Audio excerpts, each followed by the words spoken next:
Bonsoir à tous, j'espère que vous allez bien. Aujourd'hui on se retrouve pour une toute nouvelle vidéo. On va faire le débrief de la rencontre entre le Barça et l'Atlético de Madrid. Le Barça s'est imposé 1-0 sur la pelouse de l'Atlético, une victoire qui nous permet d'aller chercher une finale de Coupe du Roi pour encore plus avancer sur notre objectif du triplé. Et on va commencer par dire très clairement les choses.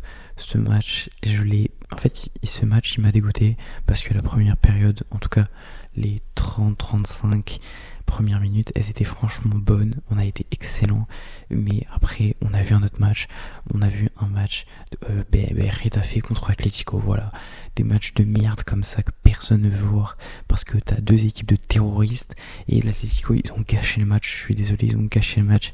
Et après il y a l'arbitre qui est complètement con et a fait aucun effort, et d'ailleurs on va revenir aussi sur l'arbitre, vous inquiétez pas. Franchement ce qu'on a vu ce soir, l'Atlético, moi je vous le dis, il y a une annonce là, l'Atlético ils ont ouvert un club de MMA, c'est pas possible, ils ont fait des fautes tout le temps, ils ont détruit le jeu, le Barça ne pouvait rien faire, on était constamment par terre parce que on était tout le temps en train de prendre des fautes, on était tout le temps en train de subir des fautes. 0 carton rouge pour l'Atlético ce soir, alors que ils en auraient mérité 2, 3, voire 4, c'est pas possible. L'arbitre, il fait une énorme, mais vraiment énorme erreur sur Rafinha. Il y a rouge tous les jours, je sais même pas comment il peut pas siffler rouge. Ensuite, l'anglais qui fait la faute sur Yamal, c'est pas possible également. Eric Garcia qui se prend une faute, je crois, c'est un entrant en plus, je sais plus qui c'est. Enfin, il arrive, il détruit la cheville de Eric Garcia. Après, il y a aussi une faute sur Rafinha, je sais plus c'est qui. Mais comme par hasard, même pas quelques minutes, franchement, 1-2 minutes après la faute sur Rafinha, la première sur le carton jaune de César Azpilicueta, il refait une faute sur Rafinha, histoire de dire tiens frérot, si on peut te blesser, on va pas se louper quoi. On va pas ne pas essayer. Il voulait vraiment tuer nos joueurs. Je sais même pas comment on fait pour avoir 0 blessé sur ce match, et je sais pas comment l'Atlético fait pour finir ce match à 11, c'est impossible. Normalement, on doit toujours finir. Ils doivent obligatoirement finir à 10 ce match minimum, parce que là, c'est trop grave. Franchement, c'est trop grave de finir à 11 alors qu'ils nous ont tués sur 90 minutes. Insupportable. L'arbitre qui a fait aucun effort, franchement. Donc non, désolé, mais là, franchement, ce match, il m'a dégoûté, alors que première mi-temps, on fait une super première mi-temps. On a été largement dominateur sur cet Atlético-là. Il y avait quoi, 6 galaxies d'écart. Ils étaient, mais franchement, c'est comme si on jouait la 27e équipe de Liga C, quoi, je sais pas, mais ils étaient vraiment, mais au bout de leur vie, ils ne faisaient rien. Ils ont eu un tir sur 45 minutes. Je ne me souviens même pas du tir, pour vous dire, quand j'ai appris l'info qu'ils avaient un tir. J'étais choqué, je savais même pas ce que c'était. Ils étaient éteints sur 90 minutes, ils n'ont rien foutu. Ils ont eu juste un vieux but annulé pour hors-jeu. Logique, hors sol d'ailleurs, encore buteur. Lui commence sérieusement à me les briser, mais bon, annulé pour hors-jeu, tant mieux. Donc non, première mi-temps excellent de notre part, mais je suis désolé, tu ne peux pas jouer tout seul, et tu ne peux pas jouer si en face l'équipe elle ne fait que de te tuer sur 90 minutes, c'est impossible. Franchement, on ne pouvait rien faire. Et également parce que de notre côté aussi on a eu des défauts, l'efficacité, franchement c'était trop grave. On a eu 0 efficacité, et on a eu de la chance que l'Atlético il soit tellement nul qu'ils n'aient pas une seule occasion, parce que s'ils avaient une occasion et qu'on prenait le 1 partout, j'aurais explosé mon crâne. On a tout raté offensivement. Ferran Torres, encore une fois, buteur comme d'hab, qui lui convertit la seule action qu'il a eue. Il a eu aussi une autre action, mais il prend du temps à tirer, du coup après il peut plus tirer parce que le défenseur de l'Atlético revient. Mais sinon globalement Ferran Torres il a converti la seule occasion qu'il a eue. Donc Ferran Torres Ballon d'Or bien évidemment, mais sinon si on est plus sérieux, faut qu'on soit plus efficace. Là encore une fois on rate, on croque trop, c'est pas possible.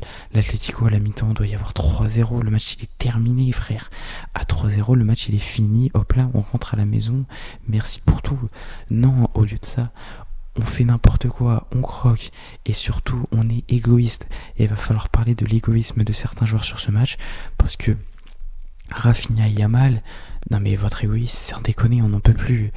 Faites un effort. Parce que autant Yamal, franchement, super match, si vous inquiétez pas qu'on va revenir dessus. Mais l'égoïsme comme ça, c'est pas possible. L'action à la 80e, 75e minute, où il y a un 3v2, que Yamal, au lieu de faire la passe, il tire, c'est pas possible. Franchement, c'est pas possible. Et pareil, Rafinha qui a été bien en dessous, on va revenir aussi sur son match. À un moment, il doit faire la passe, je crois, c'est à Ferran Torres à l'opposé. Il préfère tirer. Alors oui, il est pas si mal placé, mais si tu fais la passe, il y a but. Le gars, il est à 1 centimètre des cages, il peut pas rater, sinon ça aurait été le plus grand raté et on l'aurait insulté sa grand-mère, il n'y a pas de problème. Mais à un moment, faut arrêter l'égoïsme. L'égoïsme, c'est pour les joueurs du Real, c'est pas pour nous. Donc là, l'égoïsme sur ce match, c'était pas possible. Sinon, à part l'efficacité et l'égoïsme, globalement, j'ai trouvé notre match très bon, avec un arbitrage et un club en face qui était insupportable. Donc on pouvait pas faire mieux. On avait un pressing en première mi-temps, c'était à la limite du harcèlement. Franchement, ils auraient porté plainte pour harcèlement à l'Atlético, j'aurais pas été choqué. Mais c'était vraiment bien. On récupérait les ballons au bout de une seconde, quasiment comme face à Girona. L'Atlético, ils n'ont pas vu le jour. Ils n'ont pas vu notre surface. Ils étaient, comme je l'ai dit, éteints. Ils n'ont rien fait. Piège Jorge également qui a bien fonctionné, surtout en fin de match, en de seconde mi-temps. Il a vraiment bien fonctionné. On a vu, je crois, 3 hors-jeu en 3 minutes, ce qui est quand même énorme. Mais sinon, voilà, c'était un peu le débrief du match.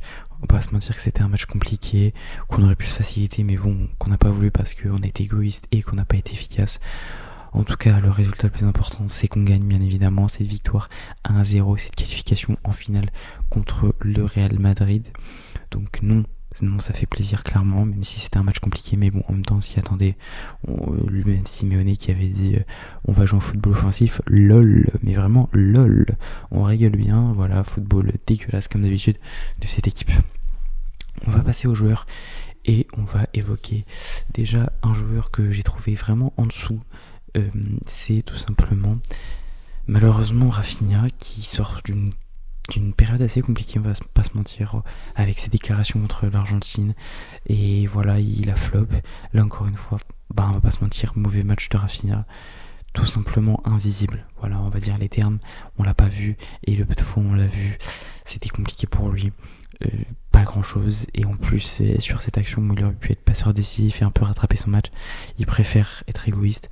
Globalement vraiment déçu du match de Rafinha.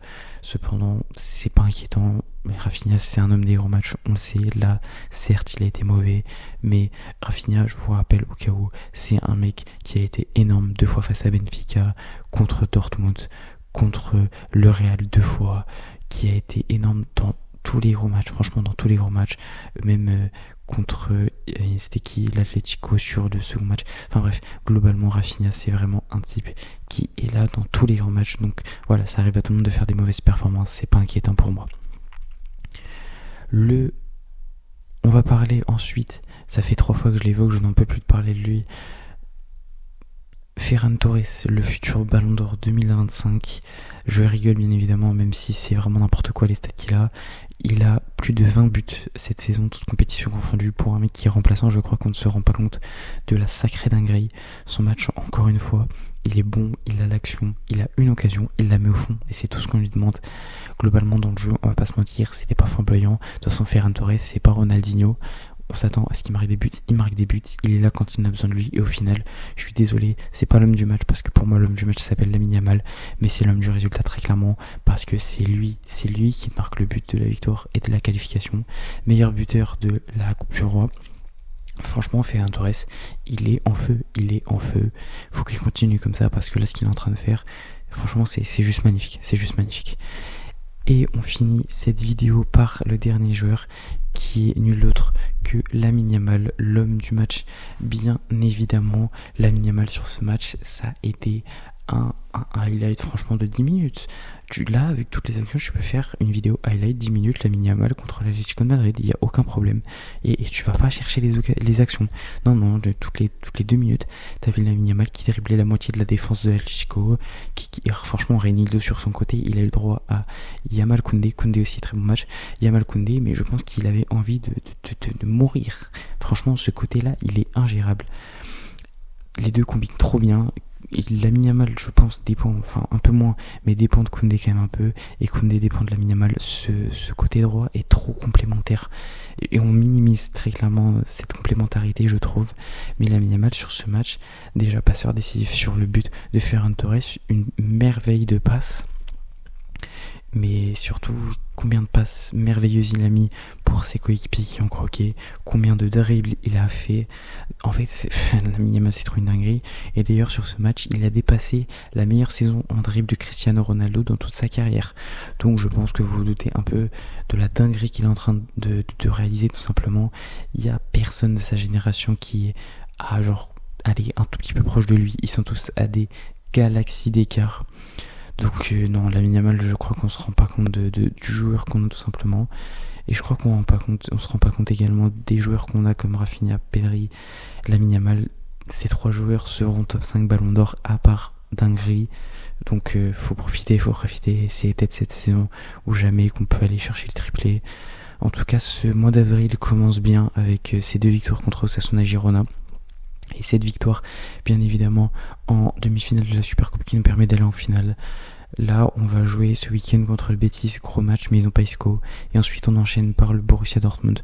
Donc non, hâte de voir ça. Et puis, on sera là, de toute façon, pour faire des avant-matchs et des débriefs de tout ça. Voilà, c'est la fin de la vidéo. J'espère qu'elle vous aura plu. N'hésitez pas à dire ce que vous en avez pensé en commentaire. N'oubliez pas de me suivre sur tous les réseaux, que ce soit TikTok ou Insta, où je republie des segments de mes vidéos, d'où vous prenez celui qui vous arrange et vous le regardez.